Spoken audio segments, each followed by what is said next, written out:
What's up, everybody? Rivera here, the absolute best LGBTQ comedian in the world. Okay, so I woke up today and apparently people are going a little bit crazy once again about R. Kelly, because what's going on with R. Kelly is he has scheduled a tour where he's going to be in New Zealand, Australia, as well as Sri Lanka. So people were like, he needs to be canceled. He can't be doing these shows.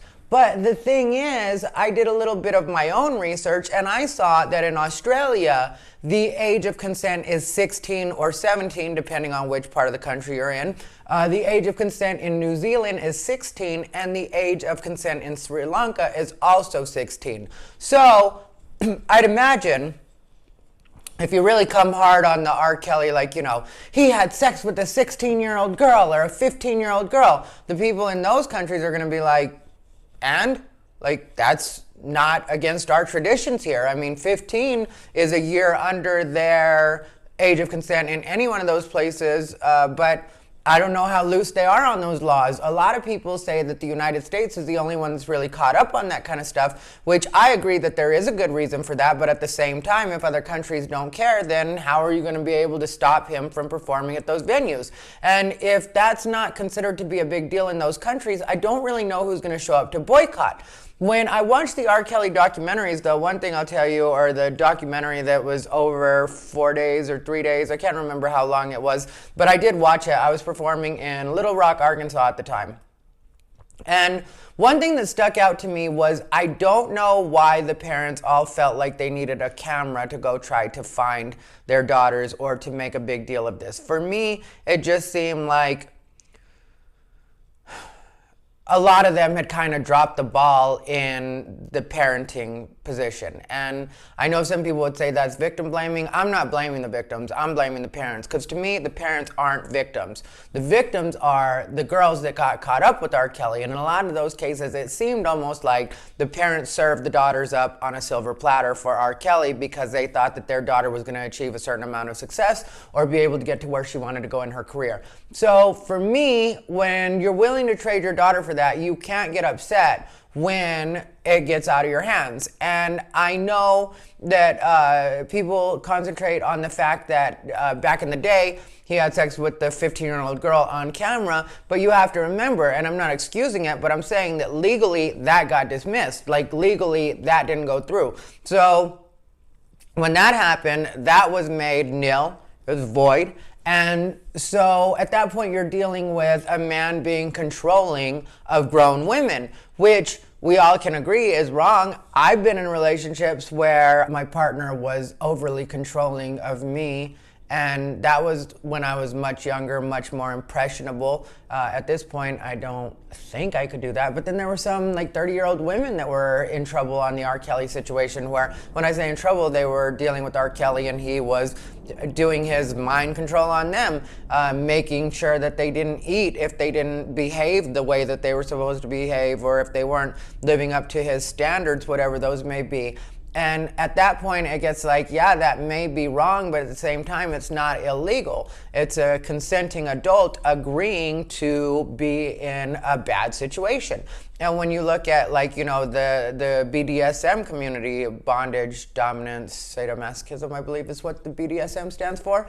And when you look at that, in a lot of cases, it works on there's a master and there's a slave, or there's a dom and a sub, dominant, submissive. So in those cases, those are people getting into consensual relationships where one person is treated as less than the other person, and they're choosing to be in those relationships. They are accepting that this is what I'm a part of as a consenting adult.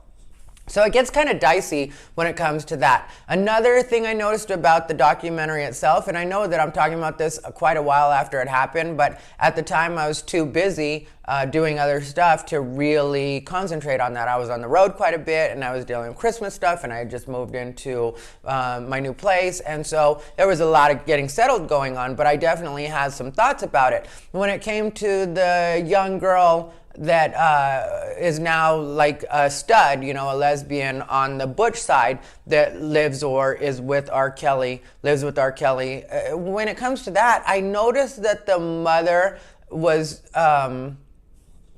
And I can't remember exactly what she said. I made a mental note of it though, because it occurred to me, and it's something that I always notice in these kinds of situations. When she was talking about her daughter, she mentioned something about, religion. And when it comes to that, here's one thing that I would tell a lot of people when it comes to if you have a son or daughter that's in a bad situation and they happen to be LGBTQ.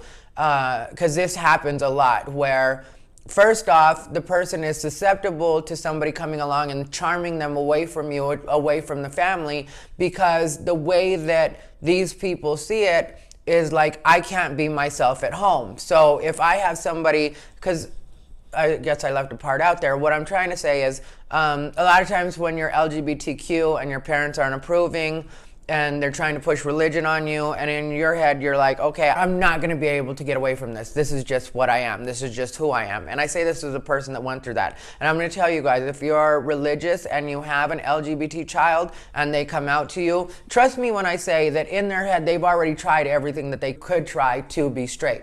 Because all of us want to please our parents and don't want to lose our families, or most of us do.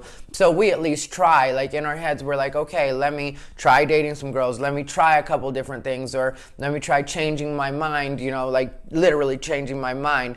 And then when that doesn't happen, you're like, okay, well, last resort. Now I just have to tell my parents. So then you tell your parents and they're disapproving, or if you just know your parents are going to be disapproving and they're possibly going to kick you out, and then somebody very charming, maybe with enough money to take care of you and get you out of that situation, comes along, then you're likely to leave the situation you're in and be like, okay, well, at least with this person, I can be myself. So maybe every once in a while they don't let you eat or they don't let you do certain things that you want to do, but at least overall you can be the you that you want to be.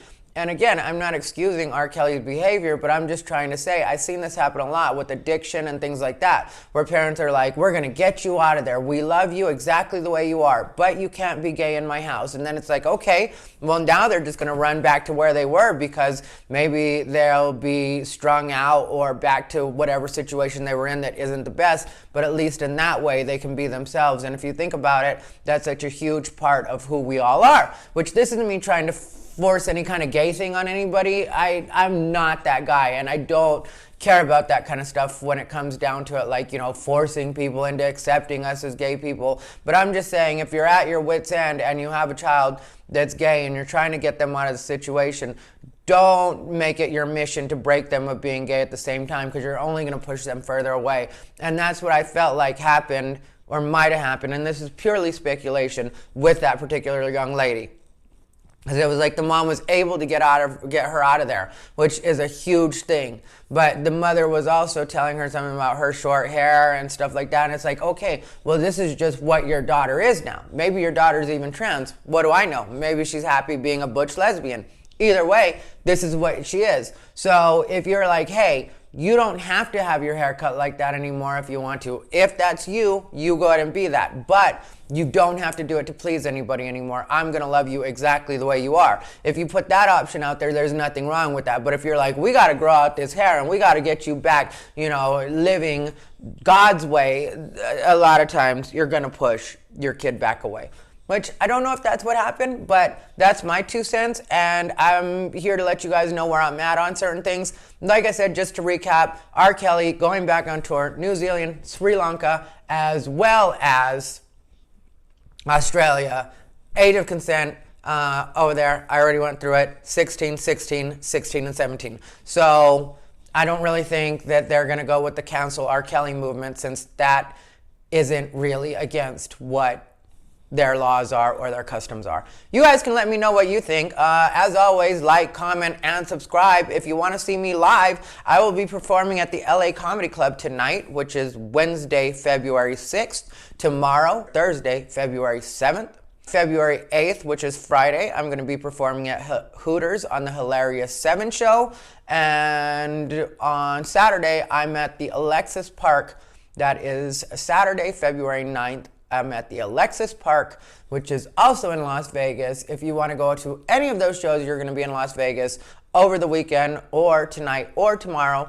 Hit me up. 10 o'clock show at LA Comedy Club, which is the 6th and 7th. Friday is a 7 o'clock show.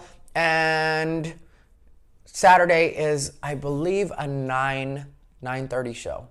But you can hit me up and I'll give you the specific. Hit me up here, hit me up on Facebook, hit me up wherever you want to hit me up. That's where I'm at on everything. You guys let me know what you're thinking, and as always, have a lovely day. This has been Ty Rivera, the absolute best LGBTQ comedian in the world.